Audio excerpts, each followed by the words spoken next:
Hey folks, welcome back to the channel. Today we're speaking with Maite Duran from Gringo Visas. We heard about some changes to the Ecuadorian visa process and we wanted to speak with her about these updates. So enjoy the video. Thanks.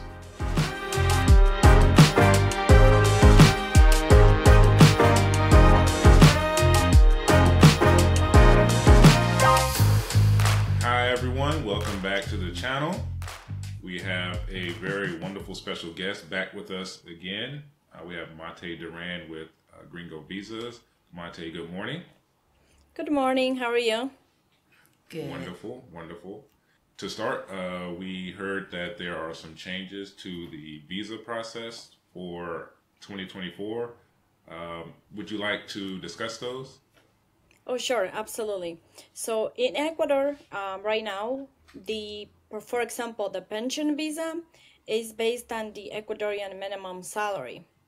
At the moment is 450, and so it's 3 times that. And now it's increasing another $25 the beginning of January. So it will be 475 times 3, which is 1,425 per month. And that will be the minimum required income for a pension visa. Same thing for the investment visa. It's 100 times the Ecuadorian minimum salary. So now it's going up to $47,500. That will be the investment. For the investment visa, you don't need to show additional funds invested to add dependents, to add your spouse or children. Now, for example, for the professional visa, you don't need to show income if you are applying only on your own, like if it's one person applying.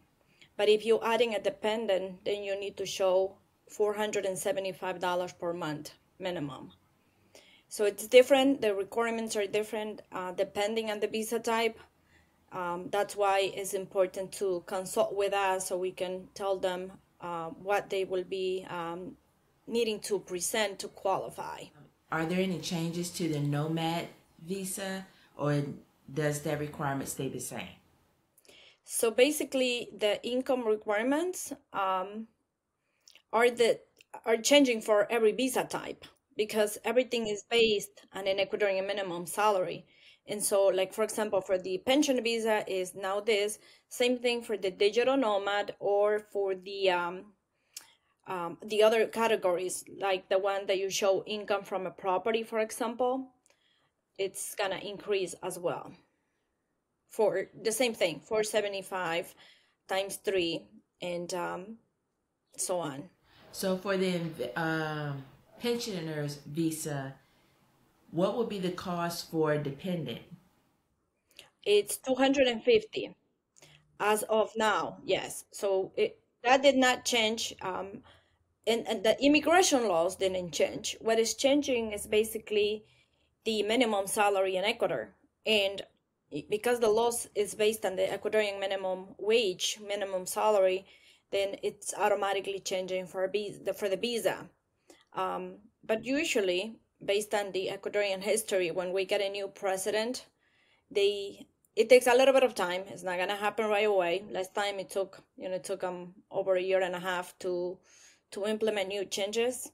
So we anticipate that probably we're gonna see that. Hopefully, it's gonna be maybe less income. We don't know. Maybe different changes to make things easier for people to relocate to Ecuador, because we understand that that's very good for the Ecuadorian economy. And the president being young, and he was born in here in the U.S. and he went to school here, so we hope that he makes changes to make things easier for people to relocate, and hopefully he reduces the 3 times, but we don't know that. We don't know that yet. It's gonna change. Yeah. Also, when this happens, when new election happens, and sometimes they change people at the consulate in the U.S. Or even at the immigration ministry offices. So there are some delays, there are some things to expect. But yeah, we want to let our clients know that we work with the ministry office and the consulate office on a daily basis. So we know what's coming, we know what they're doing, and if we know, we try to find out from them exactly what we need to do. Question. You answered one question about the timeline. We basically don't know what the timeline is, if this change is even going to take effect or when. Is this basically just a proposal? It's based on Ecuadorian history. It happened before, when we get presidents. We've been doing visas for over 12 years now, so we experienced that in the past, and changes usually do happen. But right now, again, it's not a law. It's just it changes automatically because it's connected to the Ecuadorian minimum wage. Will this potential change affect people who are already in the process of either getting a visa or renewing their visa? So that's a really good question, because it's supposed to be when your case is presented and when your visa is approved, right? That's when you don't need to worry about changes. But for example, if you are going to apply for a new temporary visa after 2 years, then it will be based on the new laws, because it's like getting a new visa all over again. Now, if you qualify for a permanent visa, then it's different, because your visa will be based on the laws that you got when you got your temporary visa. So the law is for everybody, but it's very specific when a person is looking to renew into another temporary visa or into continue with a permanent visa. So yeah, for example, let's say that you got your visas, right, 2 years ago, let's say, and you're ready to do a permanent. Okay, so you don't need to worry about changes, but that you will need to show that you have at least $475 a month coming into your account. Now, if you were to renew for a temporary visa, then yes, everything will be based, if it was a pension visa, everything will be based on the new income requirements. For the viewers, go over the services that you provide. Absolutely. So our company, again, is called Gringo Visas. We've been doing visas for over 12 years in Ecuador. We have an office in Connecticut where we offer apostilles for 50 states. It's important sometimes to have, and it's been a great help for us to have the office here, because if somebody leaves the country and they don't bring the documents that they need, or something goes wrong, we don't say to the client, you got to go back to the US and do this process. Is okay, don't worry, we have an office there. Let's do fingerprints again, let's fill out forms. We mail it to Connecticut, and then in the Connecticut office, Barbara, who works from there and has been working with us for many years now, she is in charge of sending everything to the different offices. So yes, Barbara has a lot of experience from the Connecticut office, and she assists us with all of the apostilles needed from the different Secretary of the States, and same thing for federal documents like the FBI document and the pension letter that I consider federal documents. Therefore, they need to be apostilled at the federal level, which is Washington. But we know that they have the office in Virginia. She knows all the ins and outs for the apostilles, and she's been a great support for our office for documents needed. So, but we also have offices in Cuenca. We have offices in Manta, and we have a person that works for us almost in every city in Ecuador. We have somebody that works for us in Quito, in Cotacachi, in Salinas, Montañita, different places to make things easy for a client. For example, if we need them to go to a notary office, a local notary, so they don't have to travel all the way to either Cuenca, Quito, or Guayaquil, the people that work for us will go with them, we'll mail the documents for them to our office, and everything gets translated in our office in Cuenca. And it's important that we always go through the Cuenca office, because there we have 2 certified translators and staff, and they are approved by the courthouse. So the translations have to be done in Ecuador, because they are not accepted if they are done in the US. And they have to be also notarized by an Ecuadorian notary. So everything always has to go through Cuenca, even if we are processing a visa, let's say to be issued in the US. We work with this office and then we mail the documents back to the US for the client to present at a consulate if they decided to pick up their visas in the US. Otherwise, if it's in Quito or Guayaquil or Cuenca, same thing. From our main office, we send it to the different places. But also talking about Gringo Visas is, we have people that in the staff that has been working with me and with Gringo Visas for over 10 years. So they have a lot of experience. They know what they're doing. I always say that it's not, just me doing the visas, because it will be very difficult for one person to do everything. So I have people that work with me and they have the credentials to do it. They have the experience. And what I always say to my clients is, I'm here for anything that comes up. Text me, WhatsApp, call me, and I will step in to say, what's going on with this case, what we need to do, follow-ups. I talk to Barbara every day. I talk to everybody every day about what's happening with their cases. Okay, I do have a question because we always get asked like the turnaround time for the visa process. And I know that it varies depending on documents that you get back, either from the clients or from the consulate. So can you just talk about the process, like the approximate time or estimate? Absolutely.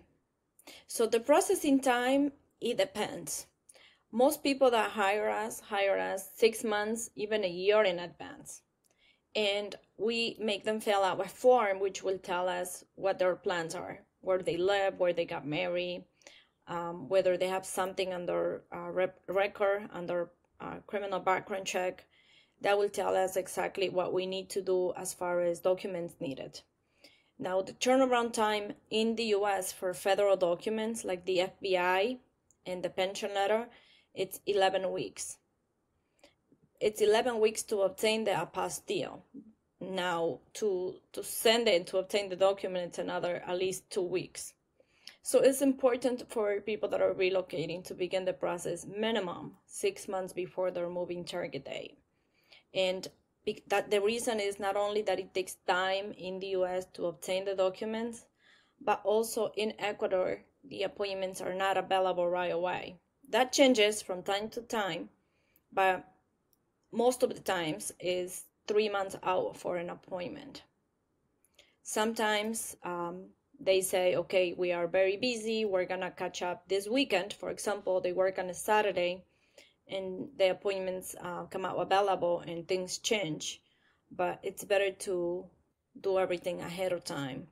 That way we are not rushing and we know what we need to do. For example, if a client is already in Ecuador and they need to get an extension visa, we say, okay, at this day, you definitely need an extension visa because you already been in the country more than 80 days as a tourist, for example. But if we do it in advance, sometimes we don't need to get extensions because we have the documents ready, we have an appointment ready, we present the case, and they save some money by not getting an extension visa. And also start getting the benefit of having a temporary visa because then they're working towards their 2 years if their goal is to apply for a permanent visa later. One thing, could you briefly just talk about some of the other services that you provide? Because it's not just visas. I know you help with like driver's licenses and insurance and things of that nature. Absolutely. So yes, we offer, again, the visas, the apostilles, even for Canada. And once a client has all of that, it's included in our services that we help them sign up for government insurance, for example, which is the IESS, which it can only be done after you have the cedula. Same thing if you want to get an Ecuadorian driver's license. After you have the cedula, we assist you get that. And the marriage registration, which is, it's not done automatically. You are, even if on your cedula says that you are married, for Ecuador, not to ask you for a new apostille marriage license every time you do a transaction with the government. It's better to do the marriage registration.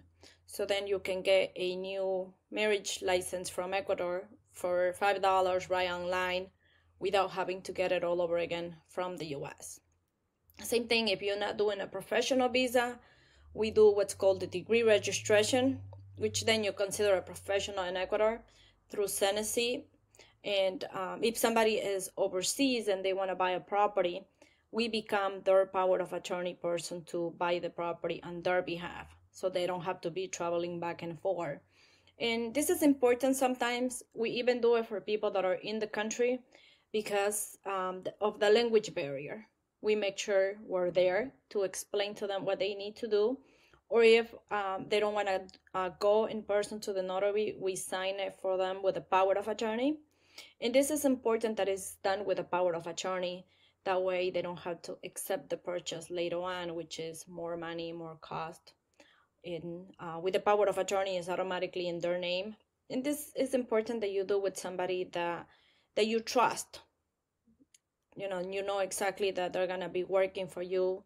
We have already done it for so many clients and they trust us.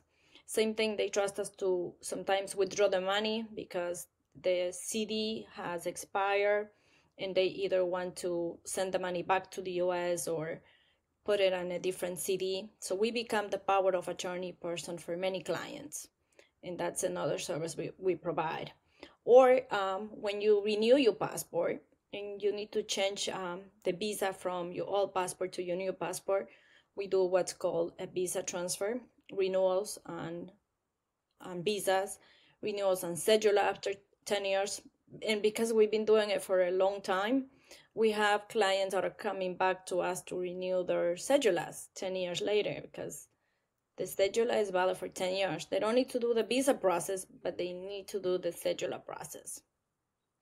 And we are there for our clients for what they need, through our office, mostly in Cuenca, but definitely also Manta too. And like I said, we have somebody in every office or every city in Ecuador to help you.